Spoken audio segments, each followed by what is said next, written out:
Trinamool supremo Mamata বন্দ্যোপাধ্যায়ের নির্দেশ অনুযায়ী আরজিকর ঘটনার প্রেক্ষিতে এবং 27শে আগস্ট ছাত্র সমাজের ব্যানারে নবান্ন অভিযানের পরিপ্রেক্ষিতে ঘোষণা করেছিলেন 30শে আগস্ট প্রতিটি কলেজে তৃণমূল ছাত্র পরিষদের অবস্থান বিক্ষোভ। পাশাপাশি 31শে আগস্ট ব্লক তৃণমূল কংগ্রেসের পক্ষ থেকে ব্লকের সামনে অবস্থান বিক্ষোভ এবং 1 সেপ্টেম্বর ব্লক মহিলা তৃণমূল কংগ্রেসের অবস্থান বিক্ষোভ কর্মসূচি। তারই পরিপ্রেক্ষিতে আজ শনিবার সমগ্র রাজ্যের পাশাপাশি কাটোয়া ব্লক তৃণমূল কংগ্রেসের পক্ষ থেকেও অবস্থান বিক্ষোভ কর্মসূচি পালিত হয় আখড়া বিষ্ণুপুর বাসস্ট্যান্ডে। উপস্থিত ছিলেন কাটোয়া 2 নম্বর ব্লক তৃণমূল কংগ্রেসের সভাপতি পিন্টু মণ্ডল, কাটোয়া 2 নম্বর পঞ্চায়েত সমিতির সভানেত্রী শুভ্রা বর্মন, কাটোয়া 2 নম্বর পঞ্চায়েত সমিতির সহ সভাপতি রাজীব চ্যাটার্জি, জেলা পরিষদের সদস্য নিতাই সুন্দর মুখার্জি, সাগর প্রধান, কাটোয়া 2 নম্বর পঞ্চায়েত সমিতির পূর্ত কর্মাধ্যক্ষ গৌতম ঘোষাল সহ অন্যান্য নেতৃবৃন্দ ও কর্মীরা। মা বোনদের সম্মান ও আমাদের সকলের সম্মান, দোষীদের ফাঁসি চাই, বিরোধীদের চক্রান্ত বন্ধ হোক, এই সমস্ত দাবির পরিপ্রেক্ষিতে আজ শনিবার অবস্থান বিক্ষোভ কর্মসূচি শেষে কাটোয়া 2 নম্বর ব্লক তৃণমূল কংগ্রেসের পক্ষ থেকে দলীয় পতাকা ব্যানার সহযোগে এক মিছিল হয় আখড়া বিষ্ণুপুর বাসস্ট্যান্ডে।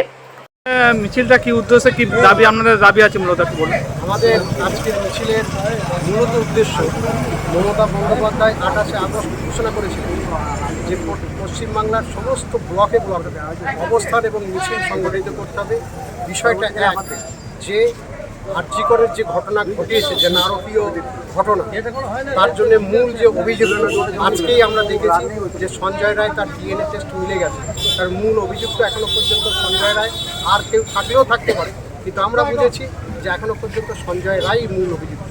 অতএব তার অবিলম্বে ফাঁসি চাই এবং বিজেপি বা সিপিএম যে কুৎসা অপপ্রচার করছে তার বিরুদ্ধে পশ্চিমবাংলার জনগণকে সচেতন করতে হবে।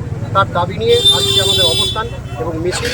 আগামীকালও আমাদের একটা মহিলা মিছিল আছে, যেখানে অবস্থান এবং মিছিল দুটোই হবে এবং সেখানেও আমাদের দাবি একটাই, যে আরজিকরের যে ঘটনা ঘটেছে, যে নারকীয় ঘটনা, তার যে তার দাবিতে, তার উপযুক্ত সাজার দাবিতে আমাদের কালকেও মহিলাদের নিয়ে মিছিল এবং অবস্থান।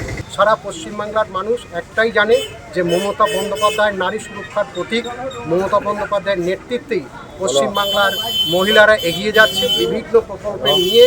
পশ্চিমবাংলার জনগণ প্রত্যেকেই জানে যে নারী সুরক্ষা যদি কেউ দেয় সেটা মমতা বন্দ্যোপাধ্যায়, এবং মমতা বন্দ্যোপাধ্যায়কে সামনে রেখেই সব কিছু আন্দোলন চলবে। আপনার নাম পরিচয়? পিন্টু মণ্ডল, ব্লক সভাপতি, কাটোয়া 2।